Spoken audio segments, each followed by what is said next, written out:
दुनिया में जो तरक्की हो रही है या देश में कोई तरक्की करता है तो उसे ज़रूर देखना चाहिए, चाहे घर की टीम हो या बाहरी लोगों को मिलाकर बनाई हुई टीम हो। जहाँ जहाँ अच्छे समूह बन गए वहाँ वहाँ तरक्की हो गई। ऐसा ही देखा गया है। आपके आसपास जितने लोग तरक्की पसंद हैं वो मिलकर ही काम करते रहेंगे, उनका टीम वर्क अच्छा होगा। एक परिवार था, वो गरीब था, खाने को कुछ नहीं था। काफ़ी सोचा कि काम मिले मगर काम नहीं मिला। 2 बच्चे थे, बीवी थी। एक दिन उन्हें विचार आया कि इस गांव में काम मिलना मुश्किल है, चलो कहीं और चलते हैं। इस इरादे से वो एक दिन गांव छोड़कर चल दिए। रात का समय था, रास्ता भी जंगली था। सोचा वृक्ष के नीचे रात गुजारी जाए। आदमी ने अपने एक लड़के को लकड़ी चुनने तथा दूसरे को पानी लाने के लिए भेज दिया तथा बीवी को चूल्हा बनाने के लिए कहा और उसने जगह साफ कर दी। चारों ने अपने अपने काम कर लिए। चूल्हा जलाया गया, पानी गर्म होने लग गया। वृक्ष के ऊपर हंस रहता था। वो सोचने लगा, यह कैसा मूर्ख है, इन्होंने चूल्हा तो जला लिया मगर इनके पास पकाने को तो कुछ ही नहीं है। हंस ने उनसे पूछा, तुम्हारे पास पकाने को क्या है? वो आदमी बोला, तुझे मार के खाएंगे। हंस बोला, मुझे क्यों मारोगे? आदमी बोला, हमारे पास न पैसा है न ही सामान, तो क्या करें? हंस सोच में पड़ गया, इन्होंने चूल्हा भी जला दिया था। सब कर्मशील हैं, मुझे तो यह खा ही जाएंगे। तो हंस बोला, अगर मैं आपको धन दे दूं तो मुझे छोड़ दोगे?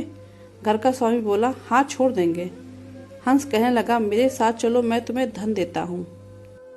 हंस उनको थोड़ी दूर ले गया और चोंच से इशारा किया और कहा कि यहाँ से निकाल लो। उन्होंने गड्ढा खोदा और वहां से धन निकाल लिया। हंस का धन्यवाद करके वापस अपने गांव आ गए और एक ही दिन में खूब मौज से रहने लगे। अब उनके घर में किसी चीज की कमी नहीं थी। पड़ोसी ने देखा कि इस परिवार के पास ऐसी कौन सी चीज आ गई जो इनके पास इतना कुछ आ गया। उसने छोटे लड़के को बुलाकर सारी बात पूछ ली कि पैसा कहाँ से आया है। उनके भी 2 बच्चे थे, उन्होंने भी ऐसी योजना बनाई और चल दिए। उन्होंने उसी वृक्ष के नीचे डेरा लगा लिया। आदमी ने अपने बड़े लड़के को कहा, लकड़ी लाओ, तथा छोटे लड़के को पानी लाने के लिए कहा, परंतु दोनों आनाकानी करने लगे। बीवी ने कहा कि मैं थक चुकी हूँ। जैसे जैसे पानी लकड़ी इकट्ठी हो गई और पानी गर्म होने लगा, हंस फिर आया और बोला, तुम्हारे पास खाने को तो नहीं है तो फिर पानी गर्म कर रहे हो? आदमी बोला, तुझे मारकर खाएंगे।